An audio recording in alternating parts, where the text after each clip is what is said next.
राज्यामध्ये मात्र वरिष्ठ अधिकारी कनिष्ठाला त्रास देत असल्याच्या खळबळजनक घटना सातत्याने समोर येत आहेत। पुन्हा एकदा असाच एक धक्कादायक प्रकार गडचिरोलीमधील मुलचेरा येथील समोर आला आहे।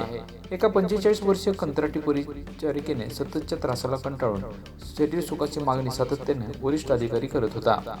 याला कंटाळून मात्र विष प्राशन करून आपलं आयुष्य संपवण्याचा प्रयत्न केला आहे। सध्या या पीडितेवर मात्र गडचिरोलीच्या जिल्हा सामान्य रुग्णालयात अतिदक्षता विभागात उपचार सुरू आहे। तर पीडित महिलेच्या जबाबावरून उशिरा काल गडचिरोली पोलिसांनी 0 FIR दाखल केला आहे।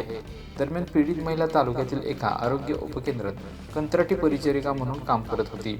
त्याची 2 वर्षापासून वेतनवाढ थांबवण्यात आली होती, त्यामुळे त्या तालुका आरोग्य अधिकाऱ्यांना व्हॉट्सअप मेसेज करून संपर्क करायच्या।